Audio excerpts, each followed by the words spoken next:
I've never been one to believe in these things. Ghosts, bad energy, bizarre coincidences. I've always been skeptical. My work has always kept me grounded.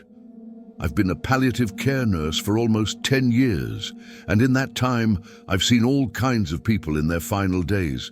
People who prayed, who screamed, who laughed, who didn't say a word. It's hard work, but I've always taken it seriously and respectfully. In 2019, I was living alone in a simple apartment downtown. I had just gotten out of a 4-year relationship and was very focused on work. At that time, I mainly saw private cases at home. That's when I got the name Mr. Heitor, an 87-year-old man with advanced heart failure, living alone in an old townhouse on a hidden street in the Acclimaso neighborhood. I was told that he was calm, lucid, and just needed someone to be there for him during his final days. I accepted immediately, without imagining that that name would change so much for me. I arrived at Mr. Heitor's house on a Monday around 9 a.m. The house was a brown 2-story house with dark wood details, a little crooked, as if it were tired of standing. There was a smell of old paper in the air and a thick silence, the kind that seems to move when you walk. He greeted me with a kind smile and a look that I swear I had seen somewhere before. His eyes were an almost transparent grey, with very fine veins, like spider webs behind the irises. He seemed to be observing me beyond my skin. The first thing he said to me was, "You cut your hair, right? It looks better this way." That stopped me in my tracks, because I had cut my hair 2 days before. Something very simple, just trimming the sides. But I didn't post anything or tell anyone. Not even my colleagues knew. I responded with a weak smile, trying to ignore it. He pointed to the chair next to him in the corner of the room and said, "Let's get started. We don't have much time, and I have a lot to remind you of." I remember exactly what I felt at that moment, a discomfort that wasn't fear yet, but that bordered on it. Do you know when someone says something that makes you look deep inside the person trying to find a logical reason, but only find more silence? That was it. The conversation continued at a calm, almost cordial pace. He asked about my routine, talked about the weather, made jokes about his own death. But little by little, he started to insert details of my life into his speech, as if he were testing my reaction. He talked about my childhood dog Bacchus, a black and white mutt that died when I was 12. He said that he had a funny kind of hoarse bark, remember? I didn't remember telling that to my exes, not even my exes. Then he mentioned a dream I had when I was a teenager, of opening a bar with a friend on the beach. He even used his friend's name, Gabriel. At that moment, my heart gave that sudden jump in my chest, but I tried to keep my composure. I didn't want to be the caregiver who freaks out in the middle of the appointment. Later that morning, I excused myself and went to the bathroom. I turned on the shower just to have some background noise and sat on the edge of the tub. My hand was shaking, and I didn't know if it was from nerves or anger at myself for being impressed by an old man. He's just delusional, I tried to convince myself. He must have looked at my profile somewhere, who knows? But deep down, I knew better. There was nothing on my profile about Bacchus or about Gabriel, much less about the scar he mentioned later on the left side of my rib from when I slipped from the tree at my grandmother's house. He said, "It was a cloudy Sunday, wasn't it? You were wearing a Goku shirt." Man, I didn't even remember the color of the shirt until he said it, and when he did, the memory came back to me in full, like a punch in the gut. I went back to the living room with my head spinning, determined to be more direct. I sat down across from him and asked, "Mr. Heitor, how do you know all these things about me?" He just smiled, that smile on the corner of his mouth that looks like someone who won a bet. "Because I already took care of you, now it's your turn." I laughed, not knowing if it was a joke, but he looked serious. "You don't remember, do you? But we met before, many years ago. You were just a boy, but you looked at me the same way you look at me now." My stomach churned. That had already gone from bizarre to almost offensive. I stood up, grabbed my bag, and said I had to go out to take care of a problem with the car. He just nodded and muttered, "Go on, just don't take long. Today is the only day." I left there with the fresh air coming in like the first sip of water after a desert. I sat in the car and stared at the rearview mirror for a good few minutes. I couldn't continue with that case without understanding what was happening. I called Valeria, a realtor with whom I shared some contacts, and asked her to check the paperwork for that service contract, just to be on the safe side. She promised to get back to me. I decided I would go to my building to try to clear my head. The problem was that when I got there, the doorman, Mr. Afonso, who has known me for years, looked at me as if I were a stranger. He said that apartment 409 had been empty for months, that no one had lived there since the previous tenant went crazy and was hospitalized. I laughed, embarrassed, and said, "Mr. Afonso, it's me. I live here." He just shook his head slowly and said, "Sir, you must be mistaken. 409 is locked with an inventory key. And you, I've never seen you around here." I wanted to run away from there, but my legs felt like rubber. I climbed the stairs anyway, trembling, and went straight to 409. The door had an official seal and the lock had been changed. I took a few steps back, leaned against the hallway wall and stared at that door as if it would answer me. Everything there was wrong. I lived in place. I remembered the position of the socket next to the sink, the sound of the kitchen floor when we had walked on the same tile for years. I even remembered the coffee stain that fell on the carpet the night I broke up with my ex. That was my home. But it was as if someone had rewritten my life over it in pencil. I could still see what I was, but the lines were slowly being erased. I went downstairs, a little disoriented, and Mr. Afonso looked at me from afar, like someone watching a lost drunk. I couldn't stay there. I got in the car and decided to go back to Mr. Heitor's house. I needed answers, but along the way, something even stranger happened. I was stopped at a police checkpoint, a simple thing, just to check my documents. One of the officers took my driver's license, looked at the photo, then looked at me and frowned. "Do you have someone else's document here, mate?" he asked. It gave me a chill. I took the license from his hand and checked it. My name was there, but the photo wasn't mine. I mean, it was similar, very similar, but the look in my eyes wasn't mine. It was a version of me that I didn't recognize, as if it were me after years of some life I hadn't lived. The officer noticed that I was pale and stuttering. He called another officer to check, and soon I was leaning against the car with my backpack searched, being treated like a suspect. I showed other documents, gave my CPF, my parents' names, everything.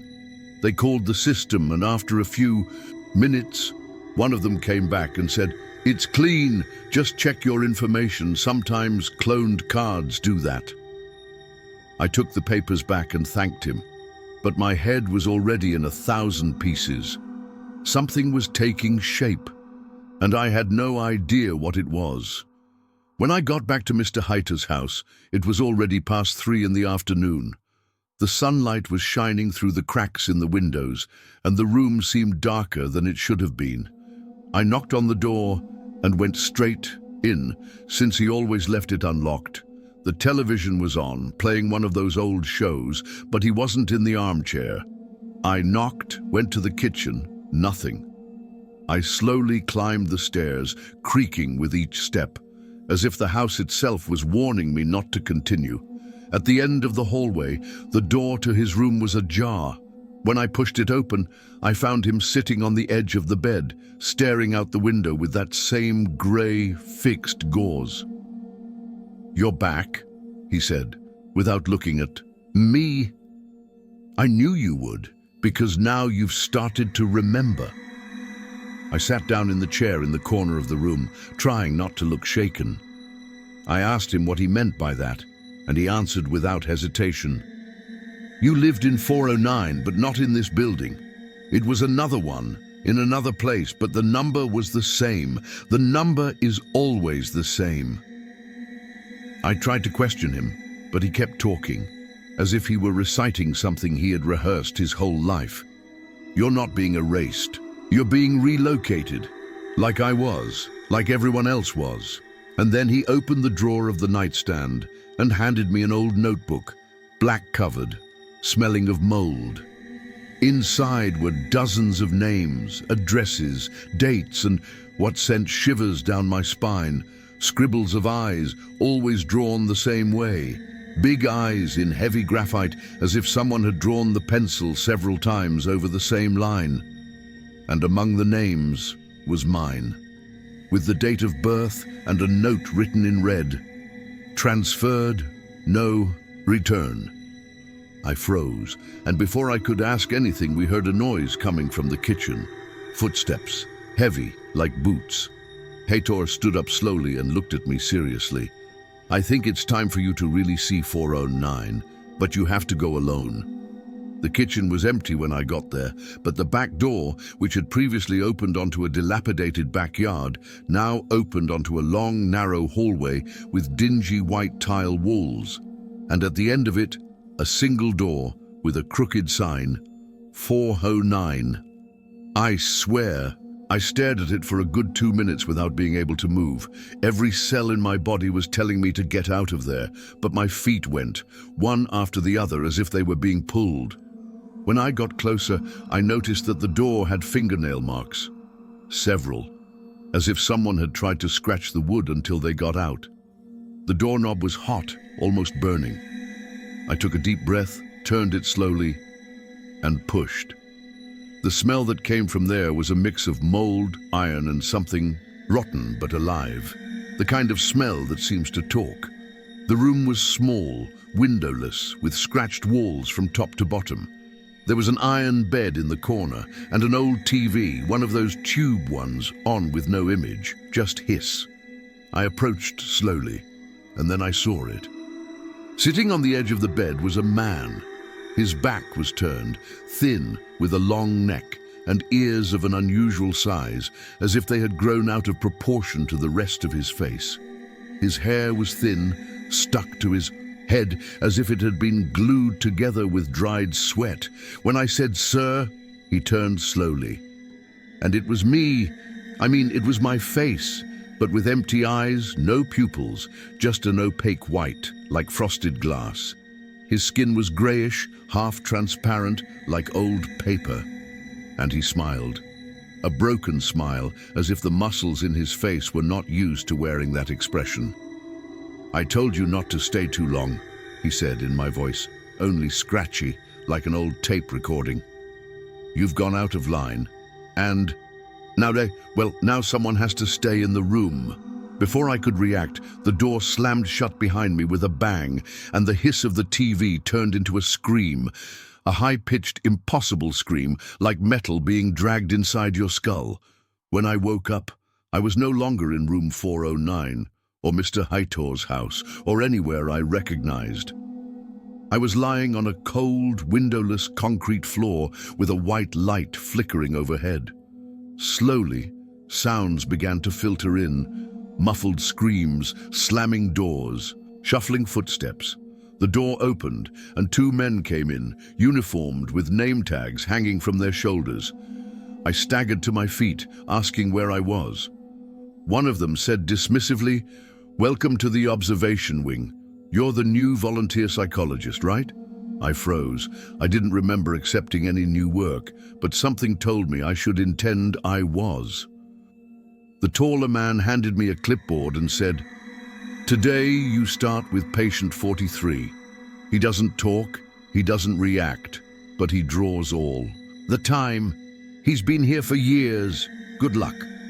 I stood there with the clipboard in my hand, trying to figure it out.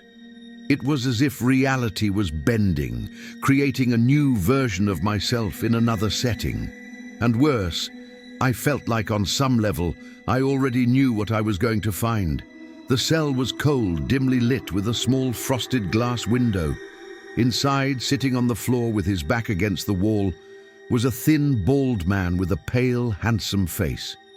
He was staring at a piece of paper on his lap, drawing with a worn pencil. When I entered, he didn't look up, but instead said, "You're late." That voice. It was the same one I'd heard on the TV in room 409. The same one. I froze. He kept drawing and I slowly approached. On the paper, he was drawing 409, the door, the nail marks, the iron bed. But the most disturbing thing was seeing someone standing next to the bed. Me. He was drawing me in real time, with the same details. The shirt I was wearing, the haircut, even the scratch on my forearm that I couldn't even remember how I got it. The man stopped, looked at me with a blank smile and said, "They said you would resist, but I always knew it would work. The transfer is complete." I left that cell as if I had crossed another layer of myself. Dizzy, sweating cold, heart beating out of rhythm, I no longer knew where the dream ended and the real began. I walked through the corridors of that place like a zombie until I was called by a coordinator, a man in a light beige suit and very clean shoes. He greeted me with a smile that was too big, the kind that didn't reach his eyes. "You did excellent in today's session. You're ready for the next level," he said, guiding me to a room with dark windows and an electronic panel. Inside, there were other people, all sitting with tablets on their laps, watching motivational videos. At the back of the room, a banner said, "Saturday program, build your best version." The name hit me like a rock in my memory. Saturday. Trainings. I had heard of that. A former colleague of mine participated for a while, but then disappeared from the networks. I thought he had just disconnected. But now I was sure that he had also gone through something similar. I was guided to a chair and a tablet was placed on my lap. On it, a video started by itself, showing scenes of people smiling, overcoming fears, and overcoming challenges. But the images started to flash too quickly, like flashes that were hard to keep track of.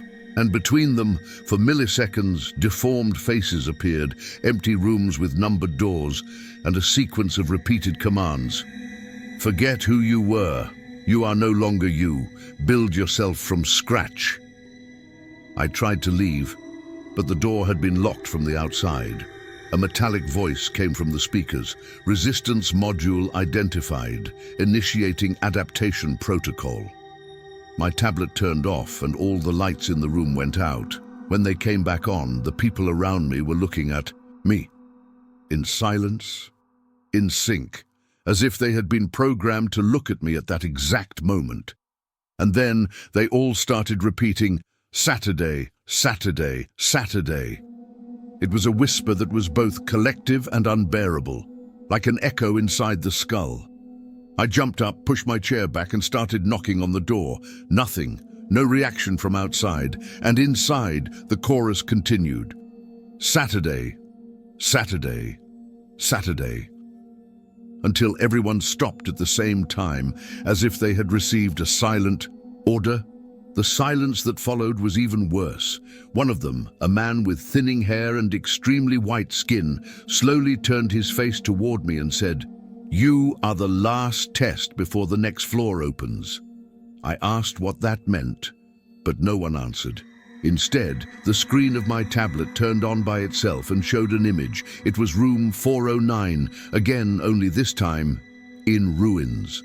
Everything was destroyed, the bed overturned, the wall covered in scratched words like, "Do not enter, he is here, reconstruct."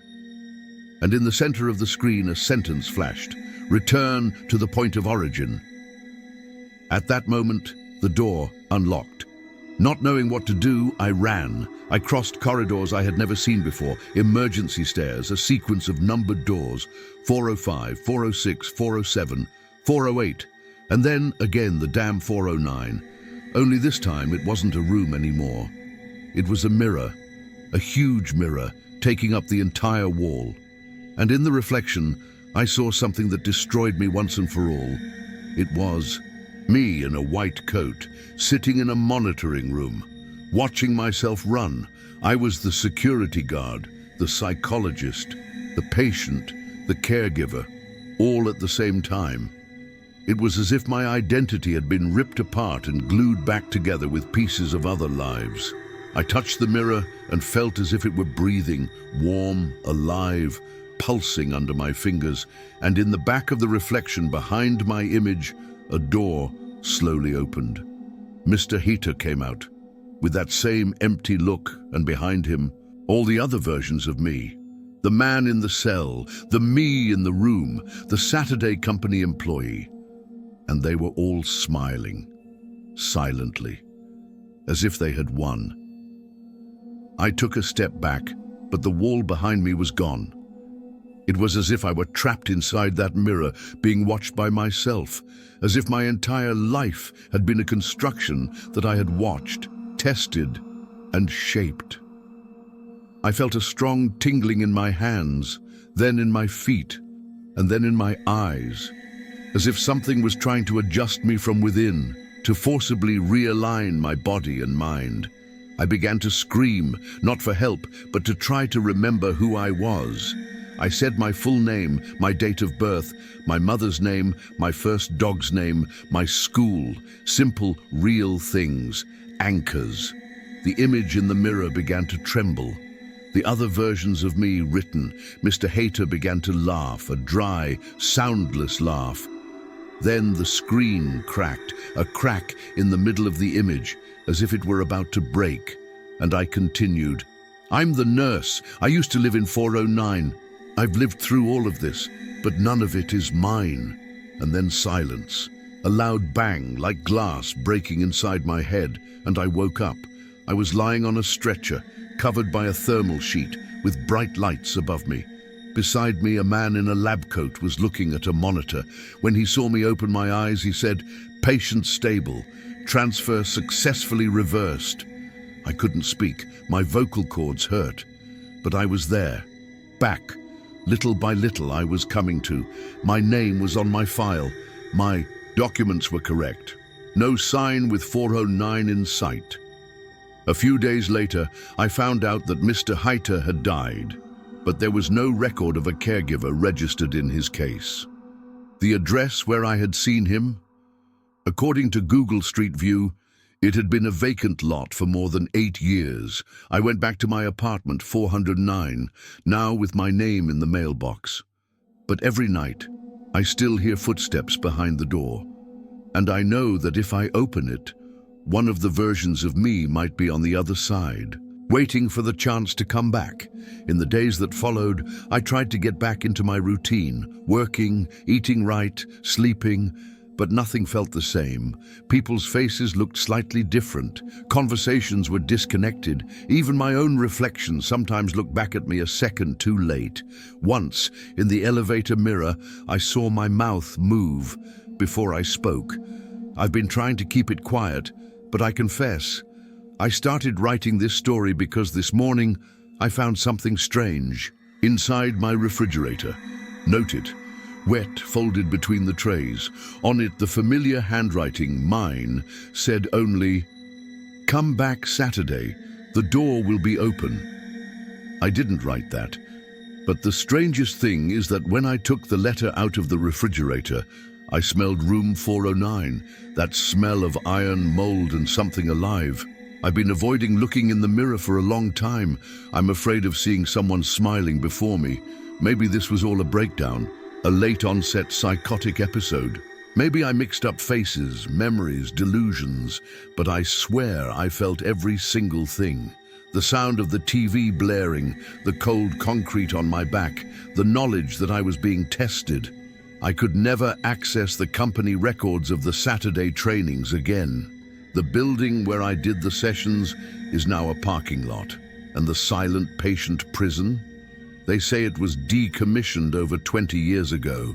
But even with all this, sometimes I wake up in the middle of the night sweating and I'm sure I'm still in there, in some room that mirrors my life, waiting for me to get confused again.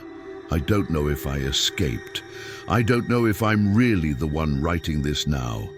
All I know is that if you ever find door 409, don't go in, even if it calls your name.